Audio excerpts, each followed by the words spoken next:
The Lord. सभी को जय मसीह। मैं सुनीता चोएथानी आज के इस YouTube लाइव वीडियो में आपका स्वागत करती हूँ प्रभु यीशु के नाम से। और आप सभी से निवेदन करती हूँ कि अगर जो आपने चैनल को लाइक नहीं किया तो लाइक कीजिए, सब्सक्राइब कीजिए ताकि सबसे पहले आपके पास नोटिफिकेशन पहुँच जाए। मैं उम्मीद करती हूँ कि जितने भी वीडियोस मैं बना रही हूँ आपको अच्छे लग रहे हैं। आप और भी अपने फीडबैक और कमेंट्स मुझे देते रहिए। आप किस टॉपिक पे चाहते हैं कि मैं वीडियोस को बनाऊं, आप वो भी ज़रूर मेरे साथ शेयर करें ताकि आने वाले समय में उन टॉपिक्स में मैं आपकी कंफ्यूजन को दूर कर सकूं और परमेश्वर के वचन के द्वारा हम आगे बढ़ते रहें। हालेलुया।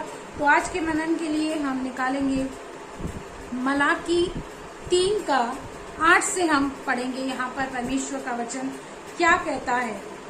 यहाँ पर प्रभु कह रहा है, क्या मनुष्य परमेश्वर को धोखा दे सकता है? परमेश्वर यहाँ पे एक सवाल आपसे और मुझसे कर रहा है और कह रहा है, क्या मनुष्य परमेश्वर को धोखा दे सकता है?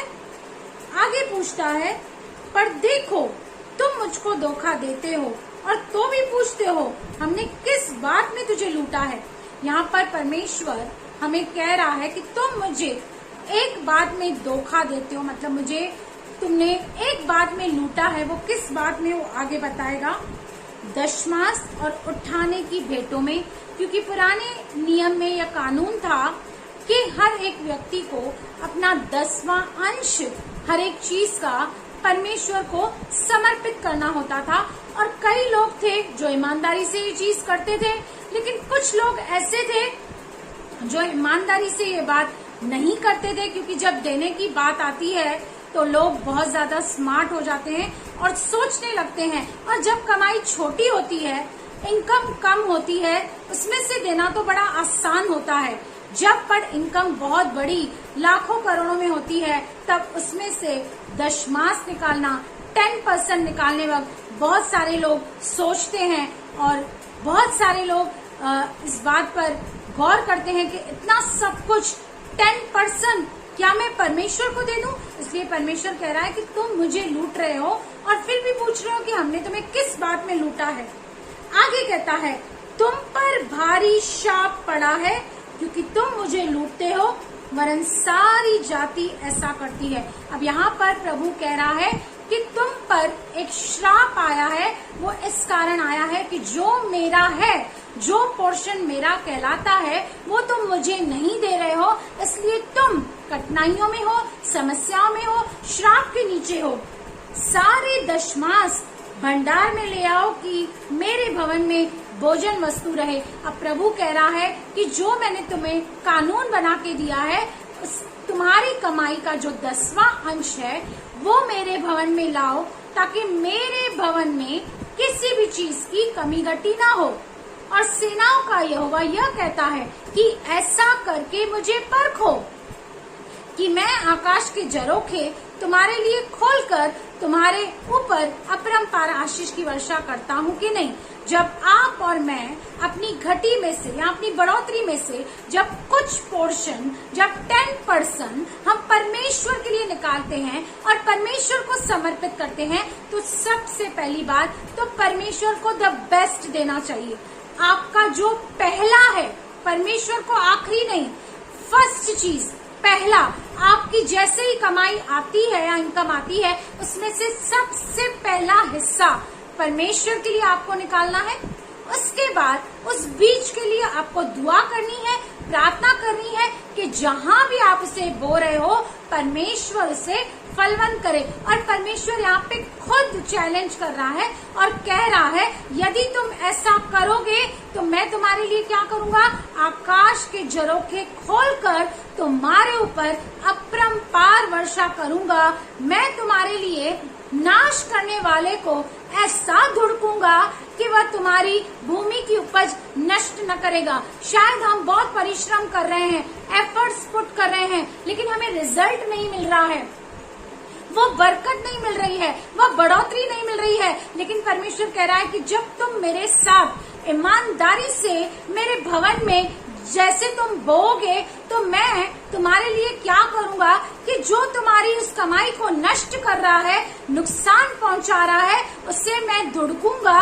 और आगे कह रहा है कि तुम्हारी दाखलताओं के फल कच्चे न गिरेंगे, सेनाओं के यहोवा का यही वचन है। और कह रहा है कि जिस काम में भी, जो भी काम आप करोगे, प्रभु उसमें आपको सफलता देगा। क्योंकि कई बार हम बहुत सारे अपनी मेहनत तो करते हैं, एफर्ट्स पुट करते हैं, रिजल्ट हमको मिलता नहीं है, लेकिन परमेश्वर कह रहा है कि जब मेरा हिस्सा तुम मुझे दोगे तो मैं तुम्हारे लिए क्या करूंगा कि जो दुश्मन जो तुम्हारी उपज को खा जाता है उससे धुड़कूंगा, और मैं अपनी रहमतों से, अपनी बरकतों से इस रीति से तुम्हें भर दूंगा कि कमी में भी बढ़ोतरी आ जाएगी। हालेलुया। तो यहाँ पर बहुत सारे प्रभु के दास कंपेल करते हैं अपने चर्च के लोगों को कि आपको 10वां अंश देना है और देना ही है। पर नए नियम की शिक्षा क्या कहती है? 2 कुरिन्थियों 9:6 वचन कहता है, परंतु बात यह है, जो थोड़ा बोता है वह थोड़ा काटेगा भी, और जो बहुत बोता है वह बहुत काटेगा।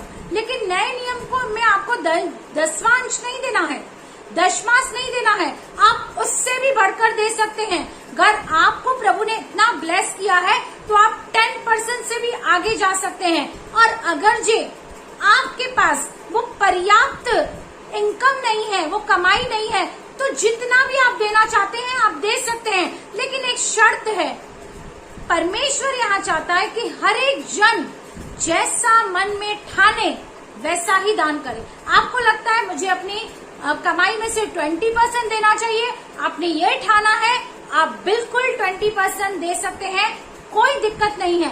अगर आपको लगता है नहीं मुझे अपनी इनकम से 5% देना है, आप 5% भी दे सकते हैं। क्योंकि प्रभु कह रहा है जैसा आपके मन ने ठाना है, सिर्फ कंपल्शन में नहीं, सिर्फ कलीसिया के पास्टर कह रहे हैं इसलिए मुझे दशमांश देना है इसलिए नहीं, मेरे मन में ऐसी बात नहीं है, मैं दिल से देना नहीं चाहता, लेकिन अगर मैं नहीं दूंगा तो ये हो जाएगा, श्राप आ जाएगा, ये बात हो जाएगी।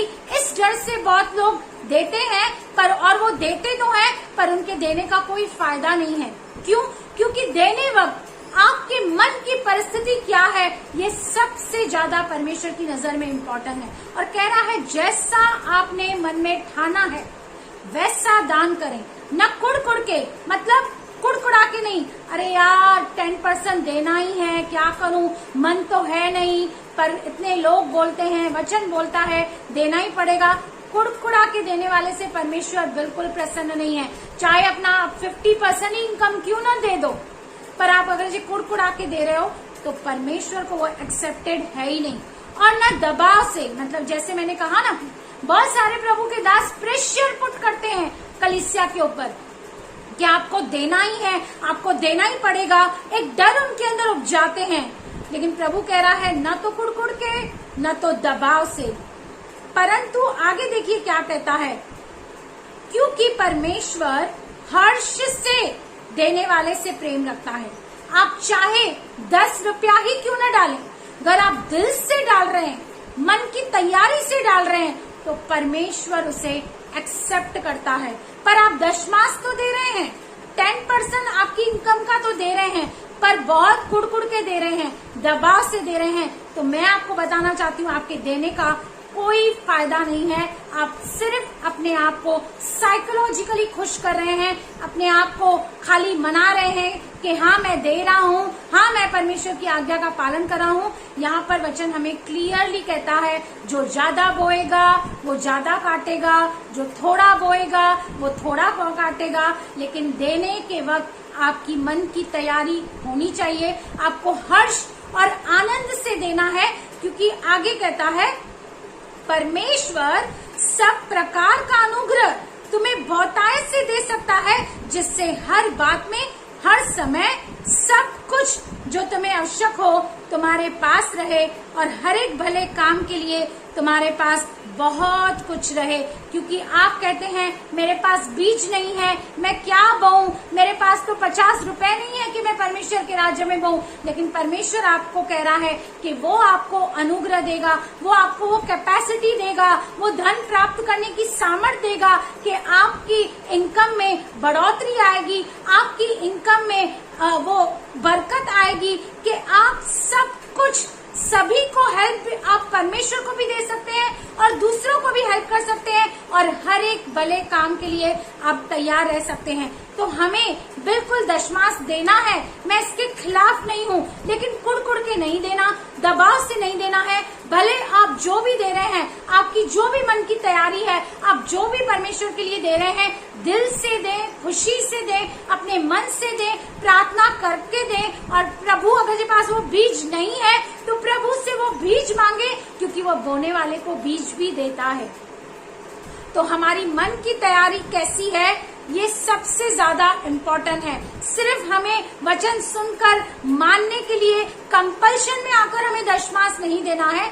आप 10% से ज्यादा भी दे सकते हैं। अगर आपकी मन की तैयारी अच्छी है, अगर आप हर्ष से बोना चाहते हैं, आपको प्रभु ने इतना सरप्लस में आशीष किया है, तो आप बिल्कुल 10% से ज्यादा भी दे सकते हैं। इस पे कोई रोक नहीं है। लेकिन आपको जब भी देना है, परमेश्वर के लिए जो भी करना है, उसका कार्य भी जब आपको करना है, बड़े ही हर्ष और आनंद से करना है, दबी हुई सांस से नहीं, कुड़कुड़ा के नहीं, ग्रम्बल करके नहीं, लेकिन मन से करना है। तभी आपका दान एक्सेप्ट होगा और परमेश्वर अपने स्वर्ग के झरोखे खोलकर आपको अपरंपार आशीष देगा। प्रभु आपको आशीष करे, आपको ब्लेस करे। आमेन, आमेन।